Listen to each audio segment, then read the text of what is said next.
إن الحمد لله نحمده ونستعينه ونستغفره ونعوذ بالله من شرور أنفسنا ومن سيئات أعمالنا من يهده الله فلا مضل له ومن يضلل فلا هادي له أشهد أن لا إله إلا الله وحده لا شريك له وأشهد أن محمدا عبده ورسوله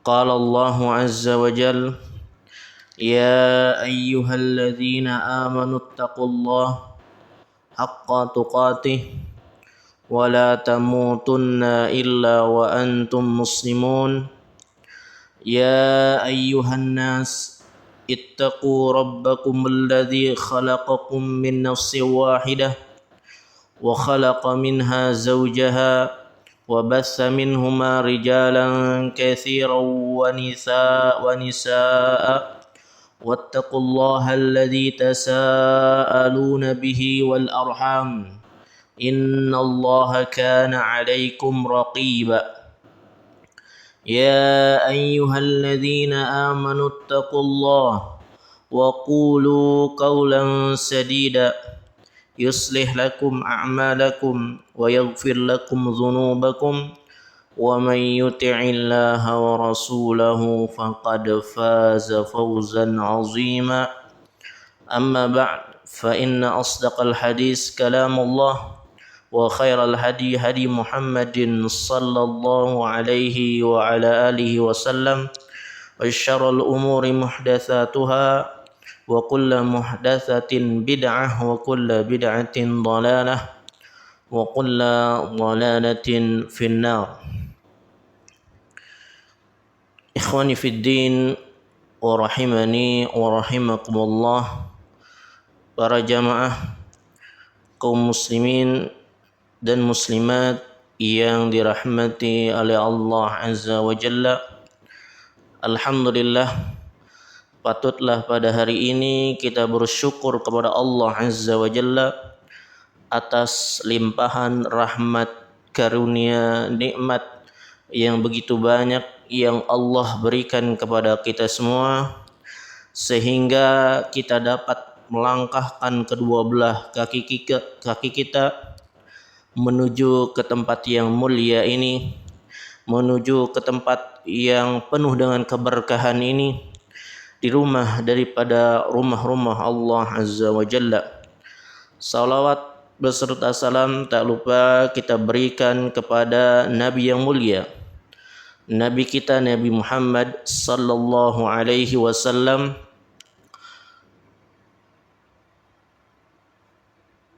beserta para keluarganya, sahabatnya hingga umatnya yang senantiasa mengikuti tuntunannya sampai hari kiamat.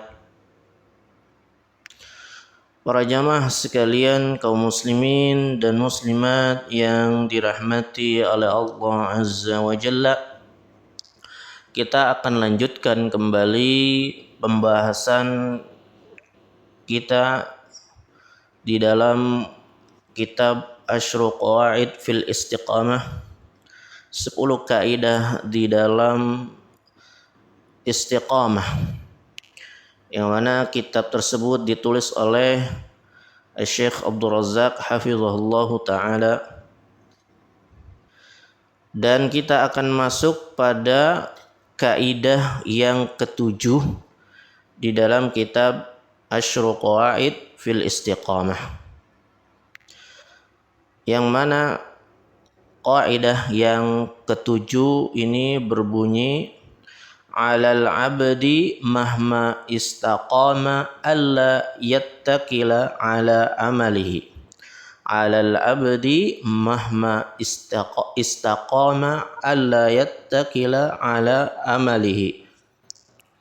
Bagi seorang hamba, ya, seberapapun, sebagaimanapun, sehebat apapun dia istiqamah, hendaknya dia tidak bersandar kepada amalnya. Ya, ini pembahasan kita insyaallah pada kajian kita kali ini pada kesempatan yang penuh berkah ini. Berkata Syekh Abdul Razzaq hafizahullahu ta'ala, al-wajibu 'alal abdi alla yattakila 'ala amalihi mahma salaha wastaqama. Wajib bagi seorang hamba agar ia tidak bersandar kepada amalnya, meskipun dia orang yang saleh, meskipun dia orang yang baik, ya, dan istiqomah, dan orang yang istiqomah, ya, seberapapun dia, sebagaimanapun dia itu sangat saleh, dia itu sangat baik, ya, dia itu orangnya istiqomah, ya, sedahsyat apapun, ya, keistiqomahan, sebagus apapun kesolehannya dan sebetapa baik dirinya, maka dia tidak boleh bersandar kepada amal-amalnya. Wala yaghtarra bi'ibadatihi, dan dia tidak boleh tertipu dengan apa? Dengan ibadahnya sendiri. Ya, kenapa kalimat wala yaghtarra dibaca mansub ini fathah? Ya, karena dia ataf ini mengikuti kepada kalimat alla yattakila. Ya, karena alla yattakila dibaca mansub, dibaca fathah, maka begitu juga kalimat wala yaghtarra juga mansub dibaca fathah, ya. Jadi kita enggak boleh, ya, tertipu dengan ibadah kita sendiri, ya. Wala bikasrati zikrihi lillah, dan jangan pula kita tertipu dengan banyaknya kita berzikir kepada Allah Subhanahu wa ta'ala. Wala bighairi dzalika minat ta'ati, dan jangan pula diri kita tertipu dengan ketaatan-ketaatan yang lainnya. Para jamaah sekalian, kaum muslimin dan muslimat yang dirahmati oleh Allah Azza wa Jalla, para jamaah Masjid Al-Istiqamah, inti dari paragraf atau kalimat yang dibawakan oleh Syekh Abdul Razzaq hafizahullahu ta'ala yang kita bacakan tadi adalah, yang pertama, inti dari poin pembahasannya adalah apa? Kita enggak boleh bersandar kepada amalan-amalan yang kita lakukan, ya. Jangan sampai kita itu merasa bahwasanya amal kita itu yang telah kita lakukan adalah hal yang istimewa, ya. Hal yang sudah bisa menjamin kita, ya, untuk bisa masuk ke surganya Allah Subhanahu wa ta'ala, ya. Kemudian, ya, bisa jadi dikarenakan karena ujub atau sombong, ya, terhadap amalan yang kita telah lakukan, maka kita menjadi bermalas-malasan di dalam melakukan amalan yang lainnya, ya. Atau bisa jadi kita meremehkan saudara-saudara kita yang lain, ya. Dan dikatakan pula di sini, jangan sampai tertipu dengan ibadah-ibadah yang kita telah lakukan. Jangan sampai tertipu dengan zikir-zikir yang banyak yang telah kita lakukan. Jangan sampai kita tertipu dengan ketaatan-ketaatan yang telah kita kerjakan. Kenapa demikian para jamaah sekalian yang dirahmati oleh Allah Azza wa Jalla? Kok kita enggak boleh tertipu dengan amal ibadah yang kita lakukan? Di situ setidaknya ada 3 alasan yang membuat kita itu jangan sampai tertipu dengan amalan-amalan yang telah kita lakukan. Jangan sampai kita terpedaya dengan diri kita sendiri. Jangan merasa ujub, jangan merasa sombong, merasa berbangga dengan amal-amalan kita. Kenapa demikian? Ya, alasan yang pertama adalah karena kualitas dari amal ibadah yang kita lakukan itu tentunya masih jauh dari kata maksimal. Baik itu kualitas maupun baik itu daripada kuantitas. Dari amal-amal ibadah yang kita lakukan. Mesti masih jauh dari kata maksimal. Ya. Kita tahu para jamaah sekalian yang dirahmati oleh Allah Subhanahu wa taala, bahwasanya Allah Subhanahu wa taala menciptakan kita untuk beribadah kepada Allah Subhanahu wa taala. Sebagaimana Allah Subhanahu wa taala berfirman di dalam Al-Qur'an, "Wa ma khalaqtul jinna wal insa illa liya'budun." Dan tidaklah aku ciptakan jin dan manusia melainkan untuk beribadah kepadaku. Coba kita perhatikan para jamaah sekalian, dari setiap detik ya, dari setiap menit, dari setiap jam, dari setiap waktu yang kita telah lalui ya. Apakah semuanya sudah bernilai ibadah atau apakah belum? Ya, ini kita tinjau dari segi apa? Dari segi kuantitasnya.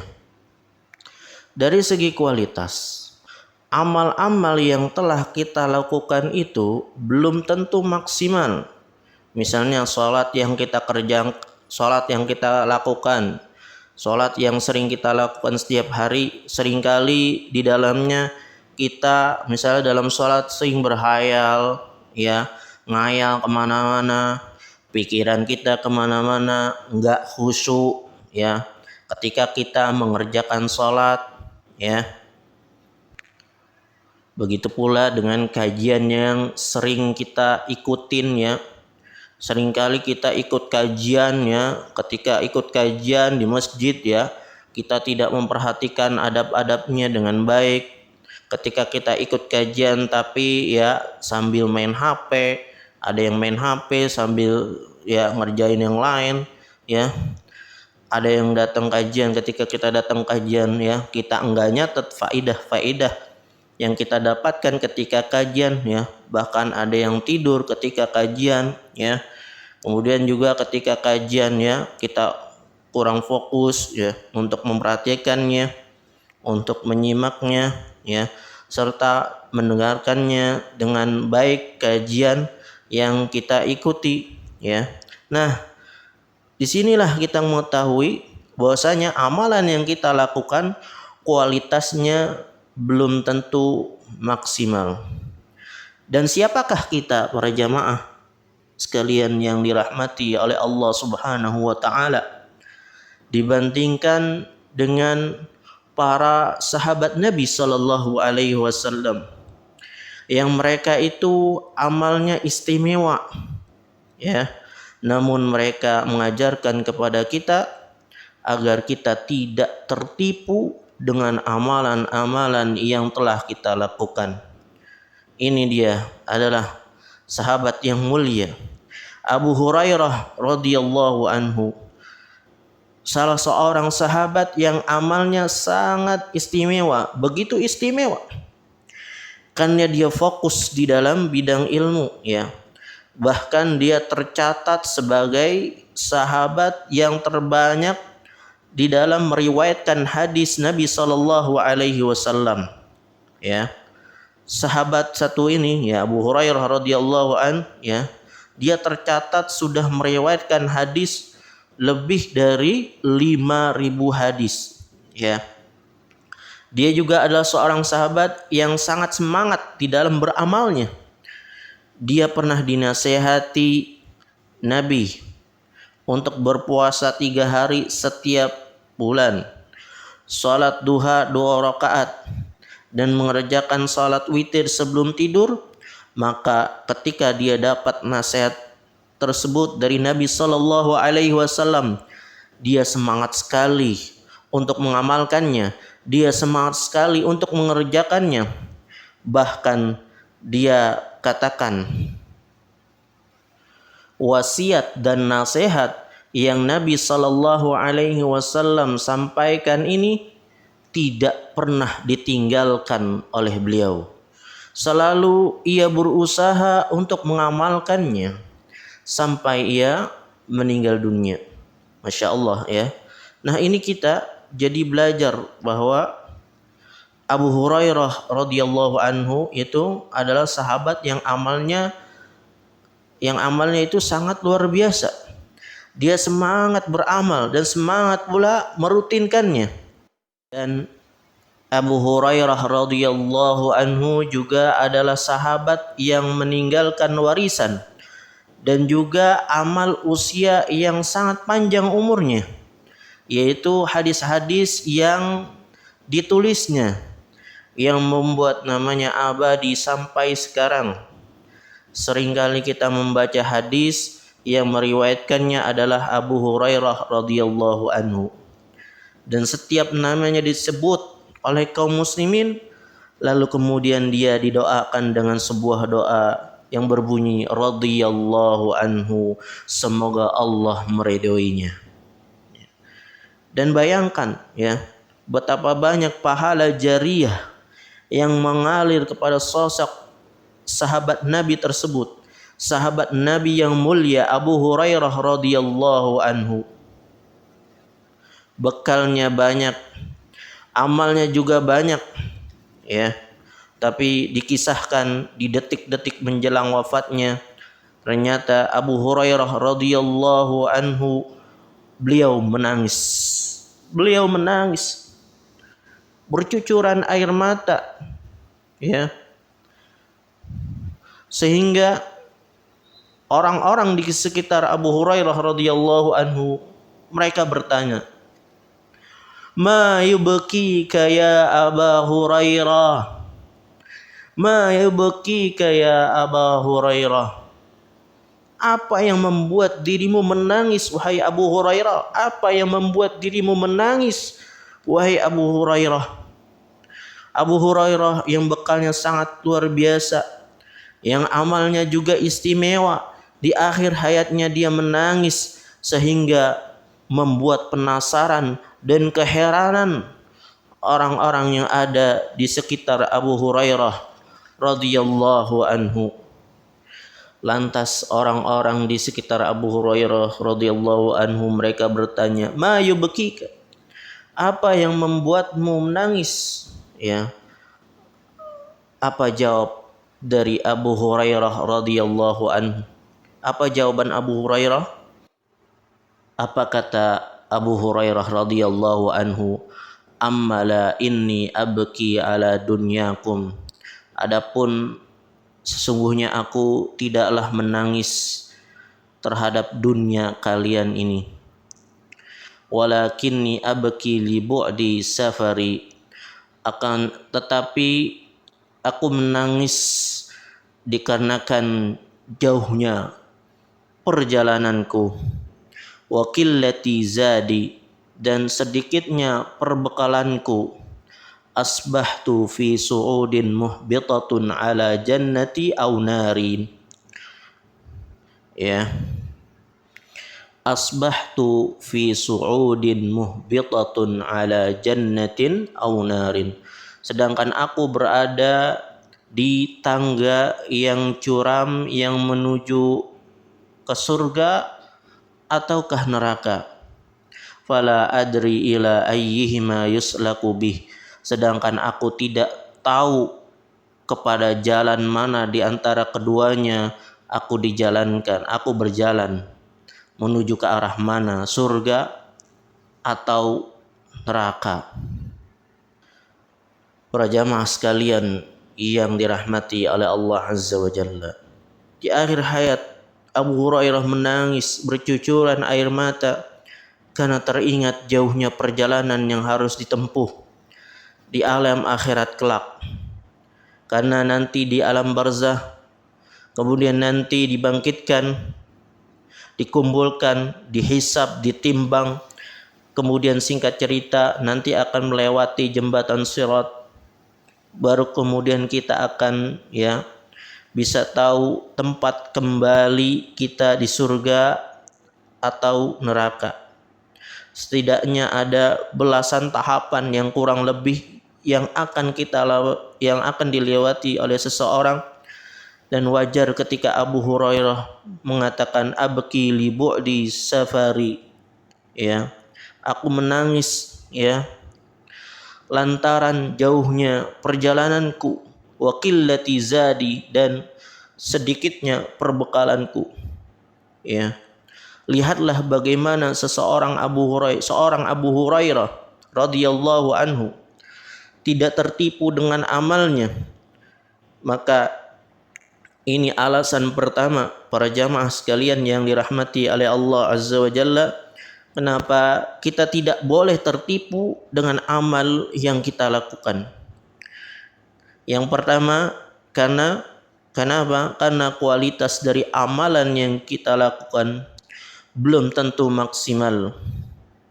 Abu Hurairah radhiyallahu anhu saja yang sangat semangat beramal, yang bahkan banyak meninggalkan warisan hadis yang cukup banyak jumlahnya, dia mengajari kita agar tidak tertipu dengan amal yang ia telah lakukan. Apalagi kita yang bekalnya tentu jauh lebih sedikit dan dosanya tentu lebih banyak.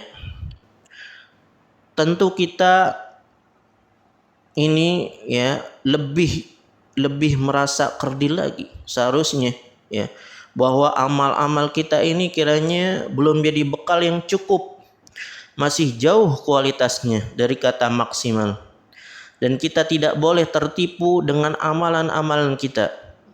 Nah, ini dia adalah alasan yang pertama kenapa kita tidak boleh tertipu dengan amalan-amalan kita yang kita telah lakukan. Yang pertama apa? Karena kualitas amalan kita belum tentu maksimal. Para jamaah sekalian kaum muslimin dan muslimat yang dirahmati oleh Allah Azza wa Jalla, alasan yang kedua kenapa kita tidak boleh tertipu dengan amalan-amalan yang telah kita lakukan. Alasan yang kedua adalah karena amalan-amalan yang kita lakukan itu belum tentu diterima di sisi Allah Subhanahu wa ta'ala. Karena diterima atau tidaknya amalan kita itu tidak bisa langsung dipastikan dan ditentukan di dunia ini. Hanya saja para ulama paling memberikan tanda-tanda atau indikasi bahwa amalan seseorang itu diterima di sisi Allah Subhanahu wa ta'ala. Di antara tanda-tanda atau indikasi bahwa amalan seorang diterima di sisi Allah Subhanahu wa ta'ala adalah dia akan dibuat semangat dan dimudahkan di dalam mengerjakan amalan-amalan ketaatan yang lainnya. Makanya kaidahnya para ulama salaf terdahulu, apa itu kaidahnya? Kaidah para ulama salaf terdahulu, jazaul hasanati al hasanatu ba'daha. Balasan dari sebuah amalan yang diterima adalah dia akan dimudahkan untuk mengerjakan amalan-amalan kebaikan yang lainnya. Kita nggak bisa memastikan pasti apakah amalan yang kita kerjakan itu diterima oleh Allah Subhanahu wa ta'ala. Maka kita nggak boleh tertipu dengan amal ibadah yang telah kita lakukan, karena kita tidak bisa menjamin. Makanya kita tetap harus hadirkan rasa takut dan harap kepada Allah Subhanahu wa taala, ya. Apalagi amalan kita tadi masih jauh dari kata maksimal. Ibadah yang kita lakukan belum sempurna. Maka kita harus hadirkan rasa takut dan rasa harap kepada Allah Subhanahu wa taala, ya. Di satu sisi kita berharap bahwasanya amalan yang telah kita lakukan diterima di sisi Allah Subhanahu wa taala. Di sisi lain kita juga harus merasa khawatir, merasa takut jangan-jangan amalan yang telah kita lakukan selama ini tidak diterima di sisi Allah Subhanahu wa taala. Siapa kita dibandingkan dengan Nabi Ibrahim alaihi salam, Khalilur Rahman, kekasih Allah Subhanahu wa taala. Nabi Ibrahim itu, para jamaah sekalian yang dirahmati oleh Allah Azza wa Jalla, ya, beliau punya amal yang sangat istimewa. Amal apa itu? Ya, membangun Ka'bah yang mulia, ya. Ka'bah, Baitullah, rumah Allah yang sampai saat ini dijadikan kiblat pusat kaum muslimin di dalam beribadah. Bayangkan betapa banyak pahala jariah yang didapatkan, yang mengalir kepada Nabi Ibrahim alaihissalam. Dan Allah abadikan kisahnya di mana Nabi Ibrahim bersama anaknya membangun Ka'bah, Baitullah, rumah Allah, di dalam surat Al-Baqarah ayat 127. Allah Subhanahu wa taala berfirman, "Wa idh yarfa'u Ibrahimul qawa'ida minal baiti wa Ismail, Rabbana taqabbal minna innaka antas sami'ul alim." Dan ketika Nabi Ibrahim meninggikan pondasi Baitullah bersama Ismail, seraya berdoa kepada Allah Subhanahu wa taala, Rabbana taqabbal minna, wahai Rabb kami, wahai Tuhan kami, terimalah amalan kami, innaka antas sami'ul alim, sesungguhnya engkau maha mendengar lagi maha melihat. Para jamaah sekalian yang dirahmati oleh Allah Azza wa Jalla, mari kita lihat Nabi Ibrahim alaihissalam. Dia adalah Khalilur Rahman, kekasihnya Allah Subhanahu wa taala, melakukan amalan yang mulia, yaitu membangun rumahnya Allah Subhanahu wa taala, zat yang maha mulia. Ini amalannya mulia, ini amalannya istimewa. Beliau kekasih Allah Subhanahu wa taala membangun rumah Allah Subhanahu wa taala, tapi beliau masih khawatir dan takut kalau amalan yang ia lakukan tidak diterima di sisi Allah Subhanahu wa taala. Lantas Nabi Ibrahim dan Nabi Ismail tetap berdoa kepada Allah Subhanahu wa taala, Rabbana taqabbal minna, wahai Rabb kami, wahai Tuhan kami, terimalah amalan kami. Para jamaah sekalian yang dirahmati oleh Allah Azza wa Jalla, ada seorang ulama yang bernama Wuhaib ibn al-Warad.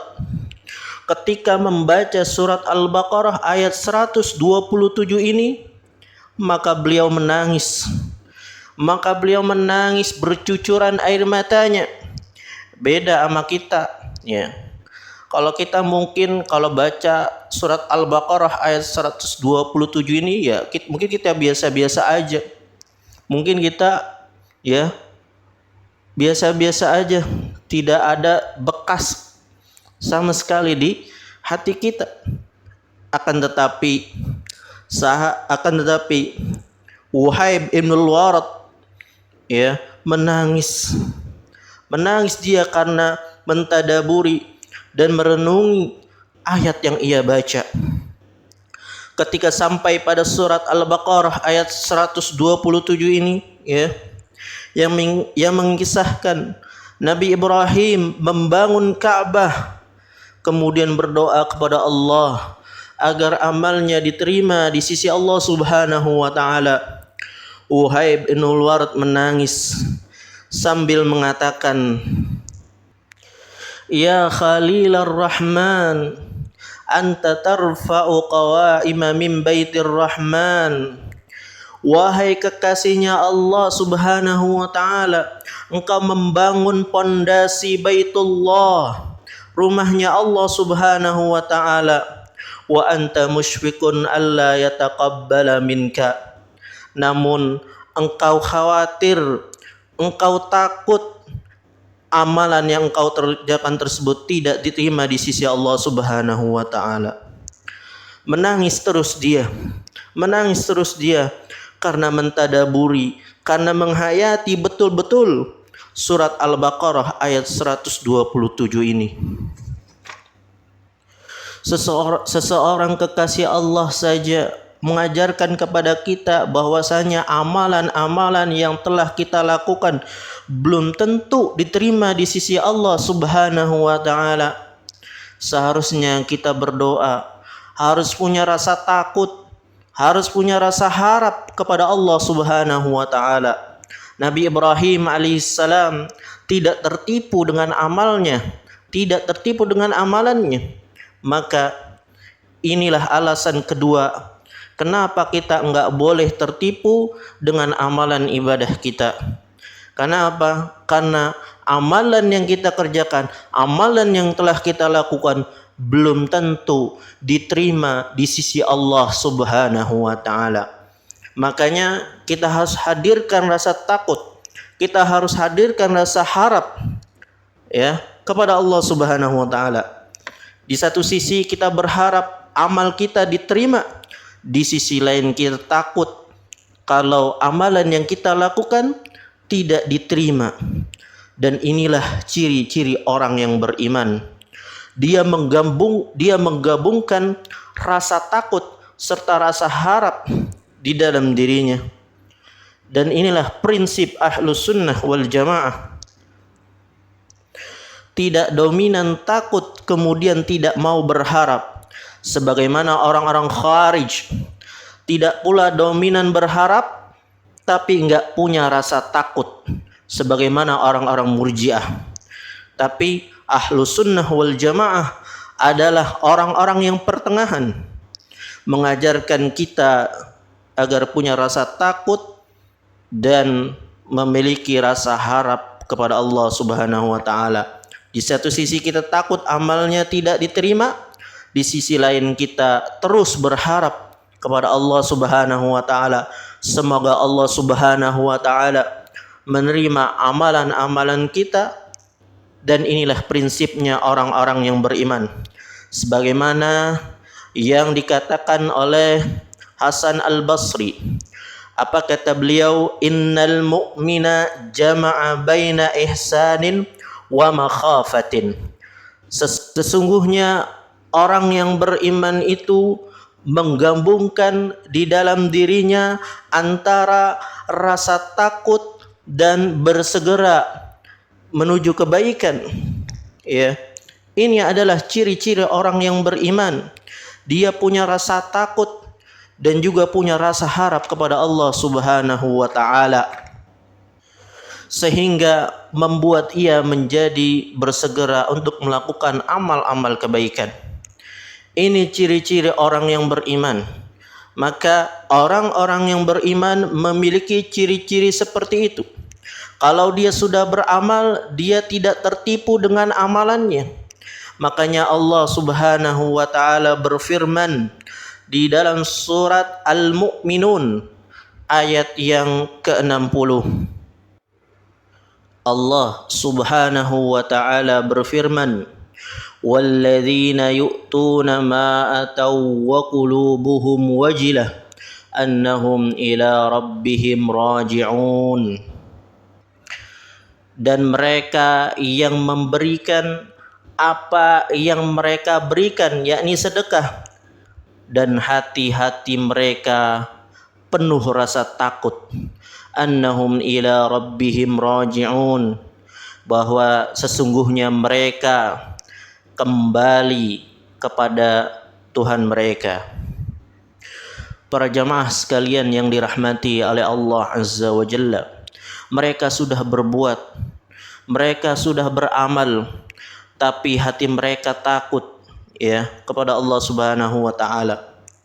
Ibunda kita, ibunda tercinta kita Aisyah radhiyallahu anha pernah bertanya kepada Nabi sallallahu alaihi wasallam, "Wahai Nabi, ini yang dimaksud hatinya takut di dalam surat Al-Mu'minun ayat yang ke-60, apakah mereka yang minum khamar? Apakah mereka yang berzina? Atau orang-orang yang melakukan perbuatan maksiat yang lainnya?" Au kama qalat. Ya. Maka Nabi sallallahu alaihi wasallam menjawab, bukan, ya. Yang dimaksud di dalam surat Al-Mu'minun ayat ke-60 adalah yaitu orang yang merasa takut setelah mereka beramal dan berbuat adalah orang-orang yang beriman, yang mereka sudah beramal, mereka sudah bersedekah, mereka sudah salat, mereka sudah membaca Al-Quran, mereka sudah puasa, akan tetapi mereka merasa khawatir, merasa takut terhadap amalan yang mereka telah kerjakan, akan tetapi tidak diterima di sisi Allah Subhanahu wa taala. Nah, ini dia yang menjadi alasan. Ini dia yang menjadi alasan yang kedua kenapa kita enggak boleh tertipu dengan amalan kita. Karena amalan yang kita lakukan, amalan yang kita kerjakan belum tentu diterima di sisi Allah Subhanahu wa taala. Para jamaah sekalian yang dirahmati oleh Allah Azza wa Jalla, para jamaah kaum muslimin dan muslimat, jamaah Masjid Al-Istiqamah yang dirahmati oleh Allah Azza wa Jalla. Lalu kemudian alasan yang ketiga ya, kenapa kita enggak boleh tertipu dengan amalan-amalan kita. Alasan yang ketiga adalah karena kita itu sebagai seorang hamba gak bisa maksimal untuk bisa istiqomah di jalan Allah Subhanahu wa ta'ala. Inilah yang seharusnya membuat kita malu di hadapan Allah Subhanahu wa ta'ala. Padahal perintah istiqomah itu nyata, datang dari Allah Subhanahu wa ta'ala dan nabinya sallallahu alaihi wasallam. Jadi alasan yang ketiga kenapa kita enggak boleh tertipu dengan amalan kita adalah karena kita itu enggak bisa maksimal untuk bisa istiqamah di jalan Allah Subhanahu wa taala. Sebagaimana keterangan yang kita jelaskan tadi. Ya. Kita akan baca di paragraf yang berikutnya, yang mana Syekh Abdul Razak hafizahullah membawakan perkataan Ibnul Qayyim rahimahullah. Syekh Abdul Razak hafizahullah menukil ya perkataan Ibnul Qayyim yang sangat panjang, yang mana Ibnul Qayyim rahimahullah menuturkan perkataan tersebut di dalam kitab Madarijus Salikin. Nah, di sini Ibnu Qayyim menceritakan kepada kita tentang bahwa kita sebagai seorang hamba gak akan bisa maksimal untuk istiqomah. Makanya jangan bersandar kepada amalan kita ya. Makanya jangan tertipu dengan amalan kita ya. Berkata Syekh Abdul Razak hafizahullah, wa fi hadzal ma'na yaqulu Ibnul Qayyim rahimahullah. Dan yang semisal dengan pemaknaan ini ya, yang menyatakan kita enggak boleh bersandar dengan amal kita, enggak boleh tertipu dengan amalan kita, Yang mendukung argumentasi ini kata Syekh Abdul Razak adalah kuat ataupun nukilan yang diungkapkan oleh Ibnul Qayyim rahimahullah. Apa kata Ibnul Qayyim? Mari kita perhatikan. Kita perhatikan dengan baik dan seksama apa yang dikatakan oleh Ibnul Qayyim rahimahullah. Ibnul Qayyim rahimahullah berkata, wal matlubu minal abdi al istiqamatu wa hiya as-sadad. Yang dituntut dari seorang hamba untuk bisa istiqamah, yakni as-sadad. Apa itu arti as-sadad? As-sadad artinya bermakna, yakni bermakna lurus. Yakni untuk bisa istiqamah, ya, untuk bisa istiqamah itu berusaha untuk sempurna, berusaha untuk maksimal. Fa illam yaqdir 'alaiha fal muqarabah.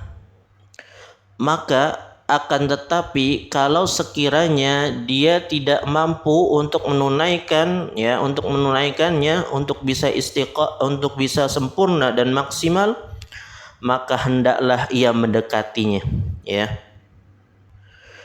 Fa in nazala anha fattafritu wal idha'ah. Jika turun dari tingkatan muqarabah ini, ya, level muqarabah ini, ya, nanti jatuhnya kita bisa tafrid dan idha'ah. Apa itu tafrid? Tafrid itu artinya meremehkan. Sedangkan idha'ah artinya menyia-nyiakan. Kama fi sahihaini min hadisi Aisyah radhiyallahu anha anin nabiyyi sallallahu alaihi wasallam qala. Sebagaimana disebutkan di dalam as-sahihain dari Aisyah radhiyallahu anha dari Nabi sallallahu alaihi wasallam bahwa beliau bersabda, saddidu wa qaribu wa abshiru fa innahu la yudkhilal jannata ahadan amaluh. Tujulah kebenaran, mendekatlah dan bergembiralah bahwa sesungguhnya tidak seorang pun dari kalian yang dimasukkan ke surga oleh amalnya. Qalu wala anta ya Rasulullah, qala wala ana illa ayyataghammadani Allahu minhu birahmatin. Lalu kemudian mereka bertanya, tidak juga engkau wahai Rasulullah? Kemudian Rasulullah sallallahu alaihi wasallam beliau menjawab, tidak juga aku, kecuali bila Allah melimpahkan rahmatnya kepadaku. Para jamaah sekalian yang dirahmati oleh Allah Azza wa Jalla, di dalam hadis ini kita bisa tahu, ya, bahwasanya yang menyebabkan diri kita masuk ke surga itu karena rahmat Allah Subhanahu wa taala, bukan karena amalan kita. Hal ini juga menjadi dalil bahwa tidak boleh bersandar kepada amal kita, ya. Karena bukan amal kita yang membuat kita masuk surga, akan tetapi karena rahmat Allah Azza wa Jalla. Karena amalan kita ini kan, ya, masih jauh dari kata maksimal, masih jauh dari kata sempurna, ya. Tapi kita lanjutkan kembali perkataan Ibnul Qayyim rahimahullah, fajama'a fi hadzal hadithi maqamatid dini kulliha. Maka terkumpullah di dalam hadis ini seluruh tingkatan agama. Fa amara bil istiqamah wa hiya as-sadad wal isabah fin niyati wal aqwali wal a'mali. Nabi sallallahu alaihi wasallam memerintahkan kita untuk istiqamah, yaitu berlaku lurus dan benar di dalam niat, ucapan dan perbuatan. Wa akhbara fi hadisi Thauban istaqimu wa lan tuhsu wa'lamu anna khaira a'malikum as-salah. Dan Nabi sallallahu alaihi wasallam pula telah mengabarkan pada hadis Thauban radhiyallahu anhu, beristiqomahlah kalian dan jangan menghitungnya, ketahuilah bahwa amalan-amalan kalian yang terbaik adalah salat. Annahum la yutiqunaha fanaqalahum ilal muqarabah wa hiya ay yaqrubu minal istiqamati bihasabi taqatihim. Ya, bahwa mereka ini sejatinya tidaklah sanggup untuk melakukan istiqamah. Karena itulah mereka berpindah ke muqarabah, yaitu mendekati istiqamah sebatas kemampuannya, ya. Kalladzi yarmi ilal gharadi fa illam yusibhu yuqaribuh. Layaknya orang yang melempar ke suatu target, ya, yang apabila tidak mengenai target tersebut, maka setidaknya dia mendekati ke target tersebut, ya. Wa ma'a hadza fa akhbarahum annal istiqamata wal muqarabata la tunji yaumal qiyamah.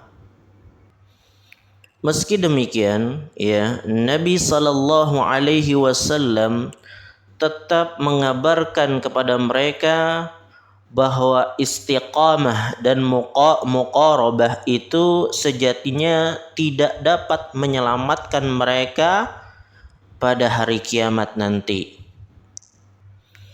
Fala yarkan ahadun ila amalihi wala ya'jabu bihi wala yara anna najatahu bihi bal innama najatuhu birahmatillahi wa afwihi wa fadlihi.